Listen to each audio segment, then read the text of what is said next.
Hello friends, welcome to study with Mayank, myself Shanti. Friends, आज हम chapter 5 complete करेंगे, तो चलिए शुरू करते हैं। हमारा चैप्टर 5 है जीवन की मौलिक इकाई, और इसमें हमने कहाँ तक कंप्लीट किया था? तो हमने केंद्रक तक कंप्लीट कर लिया था। अब हम देखेंगे कोशिका द्रव्य।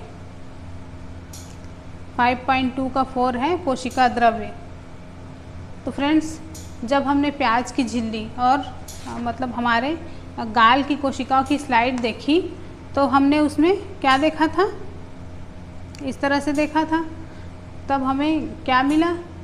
तो हमें मिला कि प्रत्येक कोशिका में एक बड़ा क्षेत्र है ना, जो ये क्षेत्र आप देख रहे हो, ये कोशिका झिल्ली से घिरा हुआ है ना। ये जो है वो कोशिका झिल्ली से घिरा हुआ है, और इस क्षेत्र में एक ये देख रहे हो हल्का धब्बा था, है ना। और इसके जो बाहर है, ये जो आप देख रहे हो यहाँ पर क्या है? तो इसी को कोशिका द्रव्य कहते हैं, ठीक है। तो फ्रेंड्स, प्लाज्मा झिल्ली के अंदर कोशिका द्रव्य एक तरल पदार्थ है ना। प्लाज्मा झिल्ली के अंदर कोशिका द्रव्य एक तरल पदार्थ है, और इसमें बहुत से विशिष्ट कोशिका के घटक होते हैं, जिन्हें कोशिका का अंगक कहते हैं, ठीक है। अब प्रत्येक कोशिका अंगक के लिए मतलब ये कोशिका के लिए विशिष्ट कार्य करते हैं। ये जो अलग अलग अंगक हैं, है ना, वो विशिष्ट कार्य करते हैं। उनका कार्य स्पेसिफिक कार्य होता है उनका, है ना। और कोशिका द्रव्य और केंद्रक दोनों को मिलाकर क्या कहते हैं? तो इन दोनों को मिलाकर जीव द्रव्य कहते हैं, ठीक है। फ्रेंड्स, कोशिका अंगक ये क्या है? तो ये झिल्ली युक्त होते हैं, है ना। और प्रोकैरियोटिक कोशिकाओं में क्या नहीं होता? तो उसमें वास्तविक केंद्रक के अतिरिक्त जो झिल्ली युक्त अंग हैं वो भी नहीं होते, जबकि यूकैरियोटिक कोशिकाओं में केंद्रकीय झिल्ली और झिल्ली युक्त अंगक होते हैं, ठीक है। अब झिल्ली की सार्थकता वायरस के उदाहरण से हम स्पष्ट रूप से समझ सकते हैं। कैसे? तो वायरस में किसी भी प्रकार की झिल्ली नहीं होती, ओके। और इसमें मतलब जीवन के गुण तब तक दिखाई नहीं देते जब तक कि यह किसी भी सजीव के शरीर में प्रवेश न कर जाए, ओके। और उसकी कोशिका में प्रवेश करके वो उसकी मशीनरी का उपयोग करके अपना बहुगुणन करते हैं, ठीक है फ्रेंड्स। तो ये क्या हुआ? ये कोशिका द्रव्य हो गया, ठीक है। अब देखें 5.2 का 5 कोशिका अंगक। अब हम जानेंगे कि कोशिका अंगक क्या है। तो फ्रेंड्स, प्रत्येक कोशिका के चारों ओर अपनी झिल्ली होती है, जिसमें से उसमें जो स्थित पदार्थ हैं वो बाहर के वातावरण से अलग रहे, है ना। और जो बड़ी और जटिल कोशिकाएं हैं उनमें बहुकोशिकीय जीवों की कोशिकाएं भी शामिल हैं, और इनको उपापचयी क्रियाओं की बहुत आवश्यकता होती है, जिससे कि वो जटिल संरचना और कार्य को सहारा देते हैं, ठीक है। और विभिन्न प्रकार की उपापचयी क्रियाओं को अलग अलग रखने के लिए ये कोशिकाएं झिल्ली युक्त छोटी छोटी संरचनाओं का उपयोग करते हैं, ठीक है। और इन्हीं को क्या कहा जाता है? इन्हीं को अंगक कहा जाता है। मतलब कोशिकाओं की झिल्ली युक्त छोटी छोटी संरचनाएं ही अंगक कहलाती हैं, ओके। तो और ये जो यूकैरियोटिक कोशिका हैं,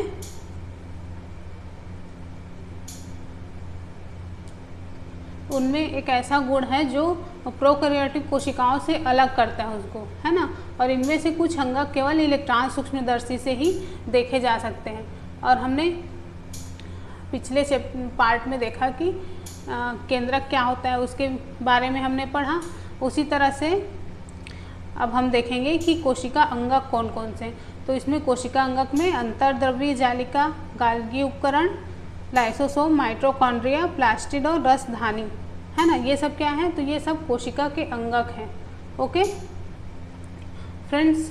ये इसलिए बहुत इम्पॉर्टेंट है क्योंकि ये कोशिकाओं के बहुत ही इम्पॉर्टेंट कार्य जो होते हैं उनके, है ना, उनको करते हैं, ठीक।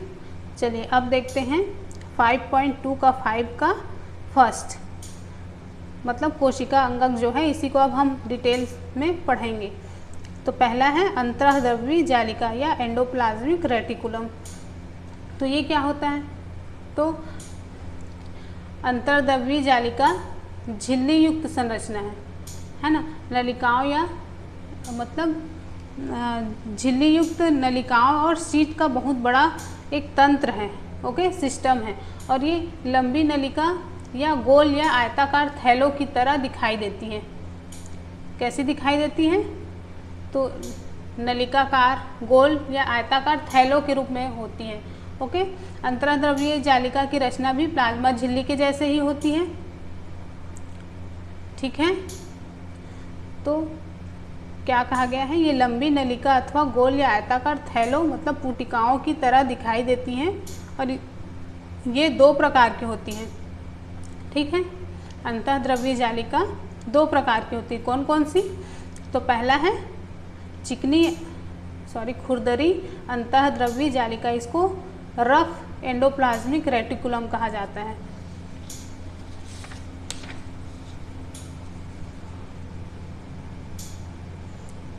फिर नेक्स्ट है दूसरा क्या है? चिकनी अंतःद्रव्यीय जालिका या स्मूथ एंडोप्लाज्मिक रेटिकुलम, ठीक है। तो फ्रेंड्स जो खुरदरी है ना, अंतःद्रव्यीय जालिका मतलब रफ एंडोप्लाज्मिक रेटिकुलम है। इसको अगर हम माइक्रोस्कोप से देखें तो ये हमको खुरदरी दिखाई देती है। क्यों? तो क्योंकि इस पर क्या लगे होते हैं? राइबोसोम लगे होते हैं जो कि प्रोटीन का संश्लेषण करते हैं, ओके। और रफ एंडोप्लाज्मिक रेटिकुलम क्या करता है? तो ये तैयार प्रोटीन को आवश्यकता अनुसार एंडोप्लाज्मिक रेटिकुलम के द्वारा कोशिका के अलग अलग भागों में भेज देता है, ठीक है। और स्मूथ एंडोप्लाज्मिक रेटिकुलम क्या करता है? तो ये वसा और लिपिड अणुओं को बनाने में सहायता करती है, ठीक है। और ये कोशिकीय क्रिया के लिए बहुत महत्वपूर्ण है। कुछ प्रोटीन और वसा कोशिकीय झिल्ली को बनाने में सहायता करते हैं और इस प्रक्रिया को झिल्ली जीवात जनन कहते हैं, ओके। कुछ प्रोटीन और वसा एंजाइम और हार्मोन की तरह कार्य करते हैं। फिर भी विभिन्न कोशिकाओं में एंडोप्लाज्मिक रेटिकुलम अलग अलग रूपों में दिखाई देती हैं, पर ये सदैव एक जालिका तंत्र का निर्माण करती हैं, ओके। हम ये जंतु कोशिका का डायग्राम देख रहे हैं और इससे हम समझेंगे कि एंडोप्लाज्मिक रेटिकुलम कहाँ है। तो ये आप देख रहे हो, ये सब क्या है? RER मतलब रफ एंडोप्लाज्मिक रेटिकुलम है। और ये क्या है? तो ये स्मूथ एंडोप्लाज्मिक रेटिकुलम है। देख रहे हो, ये एक जंतु कोशिका है। तो यहाँ पर हम पहले ये देख रहे हो आप, चिकनी अंतःद्रव्यी जालिका और खुरदरी अंतःद्रव्यी जालिका, ठीक है। अब आगे जैसे पढ़ते जाएंगे फिर ये समझते जाएंगे, ठीक है। जैसे कि ये माइटोकॉन्ड्रिया, ये गाल्गी उपकरण, ये लाइसोसोम, ये क्या है? ये प्लाज्मा झिल्ली है, ओके। और ये जो आप देख रहे हो यही जो है वो कोशिका द्रव्य है जो इस चारों तरफ फैली हुई है। और यहाँ पर आप देख रहे हो ये केंद्रक है और ये उसकी केंद्र की झिल्ली है, ठीक है फ्रेंड्स। तो चलिए आगे बढ़ते हैं। ये जो छोटे छोटे कण आपको दिखाई दे रहे हैं यही राइबोसोम है, ओके। और ये बड़ा सा जो गोला दिख रहा है ये लाइसोसोम, ठीक है। जैसे जैसे हम पढ़ते जाएंगे तो आगे समझते जाएंगे, ठीक है फ्रेंड्स। इस प्रकार एंडोप्लाज्मिक रेटिकुलम का एक काम कोशिका द्रव्य के अलग अलग क्षेत्रों के बीच में कोशिका द्रव्य के अलग अलग क्षेत्रों और केंद्रक के मध्य जो पदार्थ है ना, मुख्यतः प्रोटीन, इसके परिवहन के लिए नलिका के रूप में ये काम करता है, ओके। एंडोप्लाज्मिक रेटिकुलम कोशिका की कुछ जैव रासायनिक क्रियाओं के लिए कोशिका द्रव्य ढांचे का भी कार्य करती है। फ्रेंड्स, इस वर्ग के जंतुओं जिन्हें कशेरुकी भी कहते हैं, है ना, ये यकृत की कोशिकाओं में मतलब इनकी यकृत की कोशिका है उसमें स्मूथ एंडोप्लाज्मिक रेटिकुलम क्या काम करता है? तो ये विष और जो दवा है उसका निराविषीकरण मतलब जो उसका विषाक्त प्रभाव है उसको दूर करने में ये बहुत महत्वपूर्ण भूमिका निभाते हैं। कौन? तो स्मूथ एंडोप्लाज्मिक रेटिकुलम। चलिए 5.2 का 5 का सेकेंड है गाल्गी उपकरण। ठीक है, गाल्गी उपकरण बोलते हैं जिसको। फ्रेंड्स, गाल्गी उपकरण का सबसे पहले विवरण कैमिलो गाल्गी ने दिया था। और गाल्गी उपकरण कैसा होता है, तो ये झिल्ली युक्त पुटिका जो एक दूसरे के ऊपर समानांतर रूप से सटी रहती हैं। ठीक है, कहाँ है देख लेते हैं। ये आप देख रहे हो, ये झिल्ली जैसी संरचना है जो कि एक दूसरे के समानांतर सटी रहती है। ओके, तो यही क्या है, यही गाल्गी उपकरण है।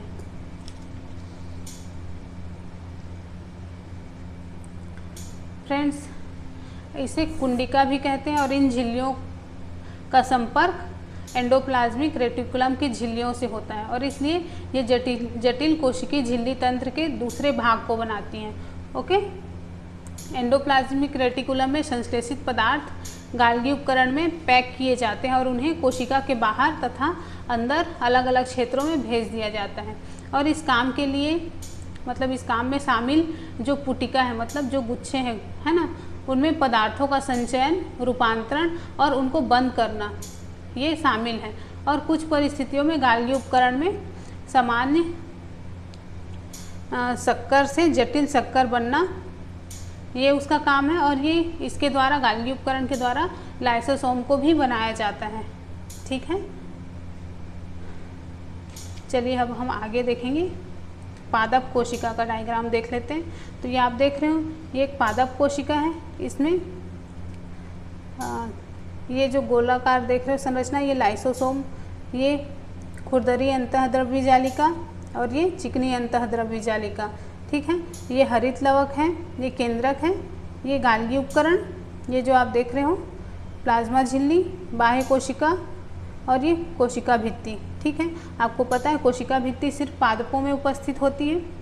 ये कोशिका द्रव्य है। ठीक है, ये जो ब्लू कलर देख रहे हो आप, और ये जो है राइबोसोम, ये हरित लवक। ठीक है, तो चलिए आगे देखते हैं।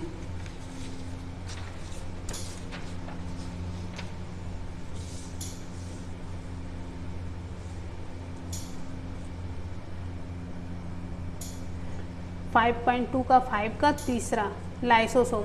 अब हम लाइसोसोम के बारे में जानेंगे। तो लाइसोसोम कोशिका का एक अपशिष्ट निपटाने वाला तंत्र है। ठीक है, क्या है, अपशिष्ट निपटाने वाला तंत्र है। और लाइसोसोम क्या करता है, तो बाहरी पदार्थ के कोशिका अंगकों के टूटे फूटे भागों को पाचित करने और कोशिका को साफ करते हैं। ठीक है, और कोशिका के अंदर आने वाले बाहरी पदार्थ जैसे बैक्टीरिया या भोजन और पुराने जो अंगक हैं, है ना, जो पुराने हो चुके हैं जो अंग, तो लाइसोसोम में चले जाते हैं और उन्हें छोटे छोटे टुकड़ों में तोड़ देते हैं। ठीक है, और लाइसोसोम में बहुत शक्तिशाली पाचनकारी एंजाइम होते हैं जो सभी कार्बनिक पदार्थों को तोड़ सकने में सक्षम होते हैं। ठीक है, और कोशिका चयापचय मेटाबॉलिज्म में व्यवधान के कारण जब कोशिका क्षतिग्रस्त या मृत हो जाती है तो लाइसोसोम फट जाते हैं और एंजाइम इसके अंदर जो एंजाइम होते हैं वे अपने ही कोशिकाओं को पाचित कर देते हैं। इसलिए लाइसोसोम को कोशिका की आत्मघाती थैली भी कहते हैं। ठीक है, और संरचनात्मक दृष्टि से लाइसोसोम में झिल्ली से घिरी हुई संरचना होती है जिसमें पाचक एंजाइम होते हैं। ओके, और रफ एंडोप्लाज्मिक रेटिकुलम इन एंजाइमों को बनाते हैं। ठीक है, तो यहाँ पर हम लाइसोसोम के बारे में पढ़ लिए। अब 5.2 का 5 का चौथा माइटोकॉन्ड्रिया। अब हम माइटोकॉन्ड्रिया के बारे में पढ़ लेते हैं। तो माइटोकॉन्ड्रिया क्या है, तो ये कोशिका का बिजली घर है। ओके, और जीवन के लिए जितने भी आवश्यक जो रासायनिक क्रिया हैं उनको करने के लिए माइटोकॉन्ड्रिया ATP एडिनोसिन ट्राइफॉस्फेट के रूप में ऊर्जा प्रदान करती हैं। ठीक है, क्या करती है, ATP के रूप में ऊर्जा प्रदान करती है। ATP कोशिका की ऊर्जा है। ठीक है, और शरीर नए रासायनिक यौगिकों को बनाने और यांत्रिक कार्य करने के लिए ATP में संचित ऊर्जा का उपयोग करता है। ठीक है, और माइटोकॉन्ड्रिया कैसी होती है, तो ये दोहरी झिल्ली होती है। मैं डायग्राम में दिखाऊं आपको। देख रहे हो आप, ये दोहरी झिल्ली होती है, ठीक है।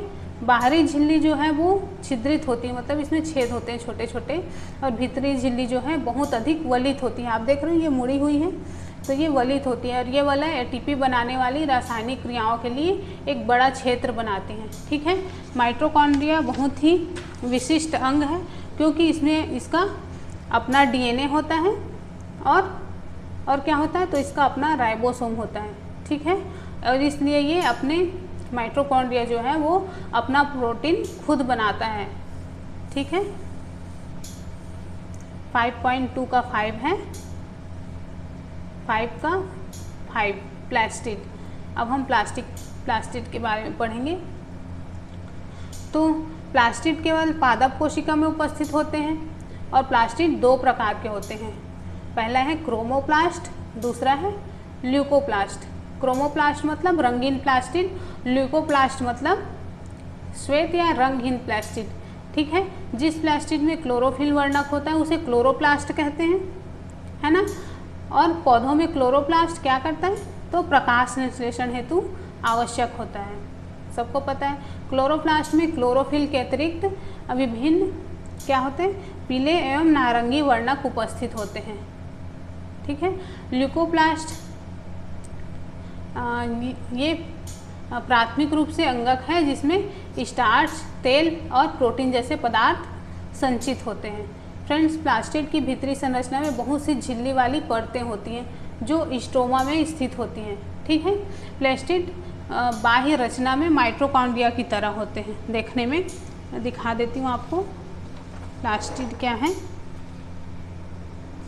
तो ये जो संरचना आप देख रहे हो यही प्लास्टिड है, ठीक है। ये वाला, ये जो संरचना आप देख रहे हो यही प्लास्टिड है, ठीक है। इसके अंदर क्या होता है, तो हरित लवक।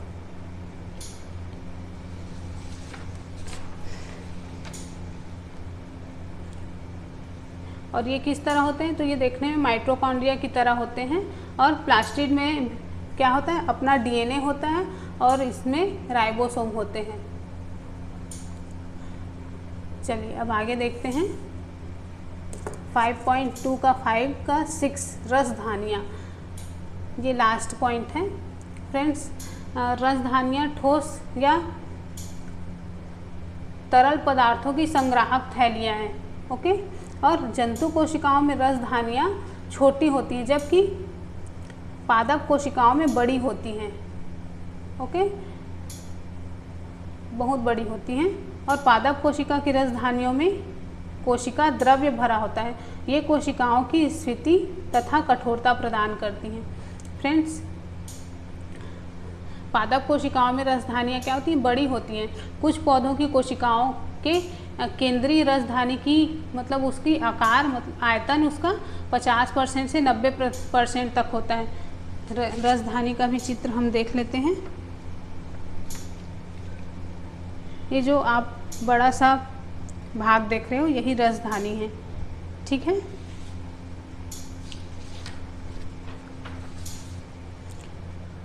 तो पादप कोशिकाओं की रसधानी में कोशिका द्रव्य भरा रहता है, ओके।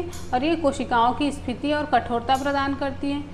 और पौधों के लिए आवश्यक पदार्थ से रसधानी मतलब बहुत से आवश्यक पदार्थ जो होते हैं वो रसधानी में स्थित होते हैं। ये अमीनो अम्ल, शर्करा और विभिन्न कार्बनिक अम्ल और कुछ प्रोटीन होते हैं, ठीक है।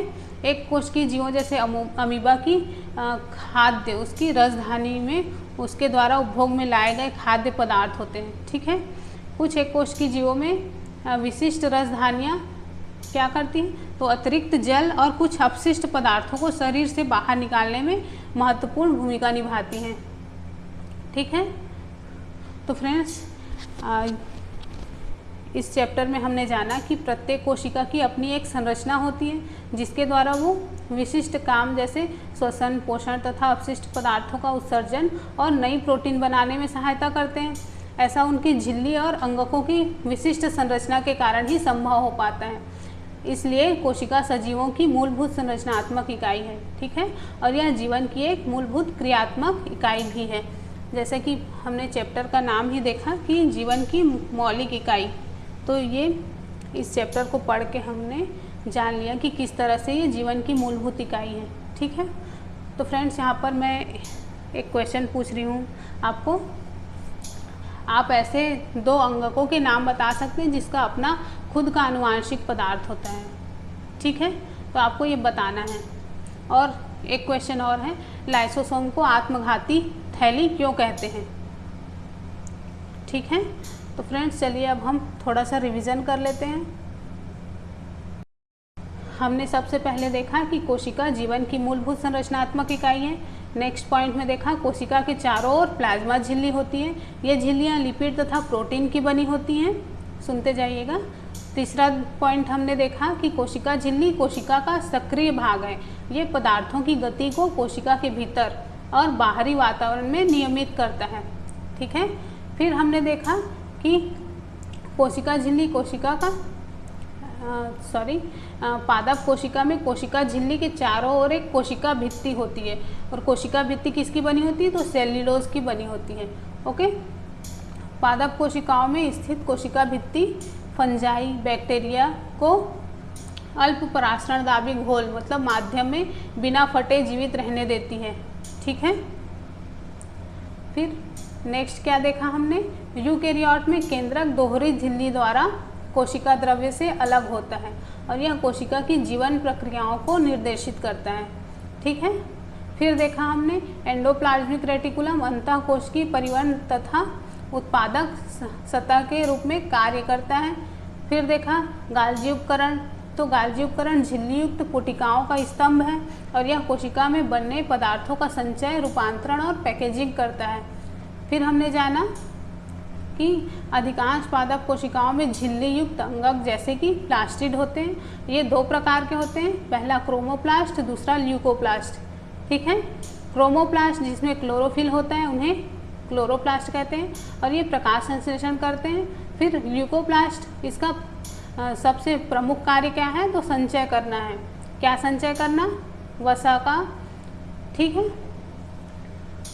फिर नेक्स्ट देखा हमने अधिकांश परिपक्व पादप कोशिकाओं में एक बड़ी केंद्र की रसधानी होती है और यह कोशिका की स्थिति को बनाए रखती है और यह अपशिष्ट पदार्थों सहित महत्वपूर्ण पदार्थों का संचय करती है। ओके, फिर लास्ट हमने जाना कि प्रोकैरियोटिक कोशिकाओं में भी झिल्ली युक्त अंगक नहीं होते और उनके क्रोमोसोम के स्थान पर न्यूक्लिक अम्ल होता है और उनमें केवल छोटे राइबोसोम अंगक के रूप में होते हैं।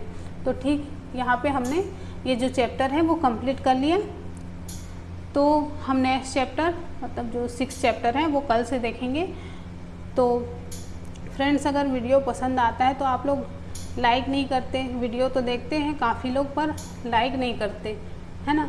तो प्लीज़ लाइक कर दिया कीजिए और एक दूसरे को शेयर किया कीजिए जितना ज़्यादा से ज़्यादा हो सके। ठीक है, तो मिलते हैं नेक्स्ट वीडियो में। Bye bye.